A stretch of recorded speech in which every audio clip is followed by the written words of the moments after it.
नमस्कार साथियों, मैं आपका साथी अनिल गुर्जर। साथियों, आज के इस वीडियो में हम बात करेंगे जो कि बहुत सारे शिक्षक साथियों का प्रश्न था।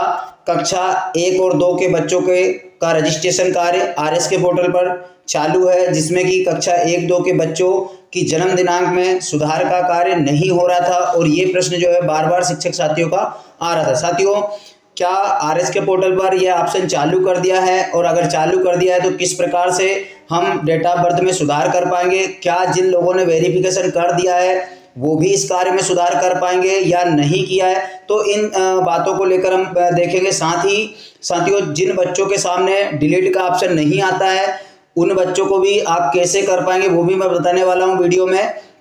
तो अभी हम चलते हैं, जैसे आरएस के पोर्टल आप सभी लोग खोल लेते हैं, जिसमें अपनी यूनिक आईडी और जन्म दिनांक प्रविष्ट कर लॉगिन होना होता है। अब हम चलते हैं लोकल एग्जाम 1-2। तो यहाँ पर लोकल एग्जाम 2022-23-24 में सबसे पहला जो ऑप्शन है स्टूडेंट रजिस्ट्रेशन।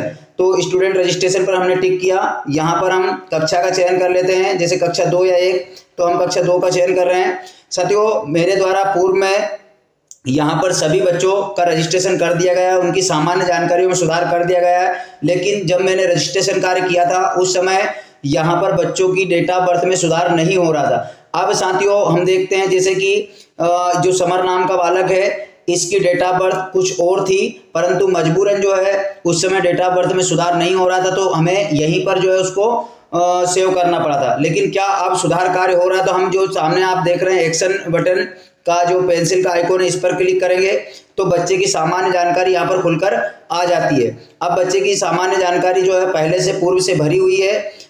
जैसे ही आप सुधार करने जाओगे तो बच्चे का दाखिल खारिज दोबारा से आपको फिल करना होगा। तो हम पहले यहाँ पर बच्चे की जन्म दिनांक सुधार कर देखते हैं।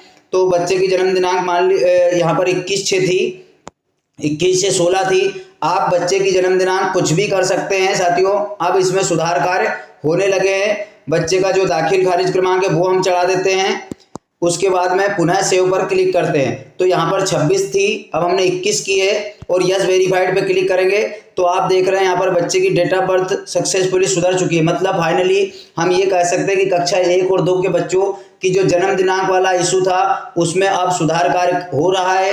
यानी जिन शिक्षक साथियों ने पूर्व में रजिस्ट्रेशन कर दिए हैं और डेट ऑफ बर्थ नहीं सुधरी है वो भी कर सकते हैं, और जिन्होंने अभी रजिस्ट्रेशन कार्य नहीं किया है वो बहुत जल्द रजिस्ट्रेशन कार्य कर दें, क्योंकि जल्द ही आरएस के पोर्टल पर बच्चों के अंक प्रविष्टि हेतु ऑप्शन ओपन होने वाले हैं। तब जो है ये पेंडेंसी के कारण आपको परेशानी आएगी। तो साथियों, कक्षा 1-2 के बच्चों की डेट ऑफ बर्थ में सुधार कार्य होने लगा। दूसरा, जिन बच्चों के सामने, मेरे पास यहाँ पर ऐसा बच्चा नहीं है जिसके सामने मैं उदाहरण दे दूं, लेकिन जिन बच्चों के सामने जो डिलीट वाला ऑप्शन नहीं आता है और वो हमारी स्कूल का नहीं है, तो साथियों ये क्यों होता है? सबसे पहले तो आप ये जान लें कि जिन बच्चों के सामने डिलीट का ऑप्शन नहीं आ रहा है, यानी मान लीजिए कि आपने उस बच्चे के साथ पूर्व में, जैसे बच्चा कक्षा 2 में दर्ज था, उस समय बच्चे को या तो ओलंपियाड की परीक्षा, इंग्लिश ओलंपियाड में उसका रजिस्ट्रेशन किया, इसलिए वहां से डिलीट का ऑप्शन हट चुका है। अब अगर फिर भी आपकी साला का वो बच्चा नहीं है तो उसका आप रजिस्ट्रेशन कर दें, और बीआरसी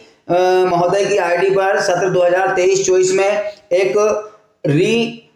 जो है उसका ऑप्शन आता है, जिसको कि वहां से उसको रीवेरीफाई कर सकते हैं, जिससे बच्चे के सामने जो है आपके डिलीट का ऑप्शन आ जाएगा। तो इस प्रकार आपसे जो है बच्चे का वेरिफिकेशन कर दे, अपने बीआरसीसी महोदय के ऑफिस में संपर्क करें और वहां से बच्चों को पुनः रीवेरिफिकेशन पर क्लिक करवाएं, ताकि बच्चे के सामने जो पुनः डिलीट का ऑप्शन आ जाएगा। तो आप ऐसे बच्चों को भी बीआरसी आईडी से हटवा सकते हैं। तो साथियों, ये सामान्य जानकारियां थी कि जिन शिक्षक साथियों ने बिना डेट ऑफ बर्थ सुधारे बच्चों का रजिस्ट्रेशन कर दिया है वो तत्काल आरएस के पोर्टल पर कक्षा 1-2 के बच्चों का रजिस्ट्रेशन जन्म दिनांक सुधार करके करें। तो धन्यवाद साथियों, आशा है जानकारी आपको समझ आई होगी। तो प्लीज वीडियो को लाइक करें, अपने साथी शिक्षकों तक शेयर करें। जिन शिक्षक साथियों ने अभी तक मेरे चैनल को सब्सक्राइब नहीं किया है प्लीज चैनल को सब्सक्राइब कर लें, ताकि इसी प्रकार की शिक्षा विभाग से जुड़ी तमाम नई अपडेट आपको वीडियो के माध्यम से मिलती रहे। तो धन्यवाद साथियों, मिलते हैं नई जानकारी के साथ अगले वीडियो में। तब तक के लिए जय हिंद।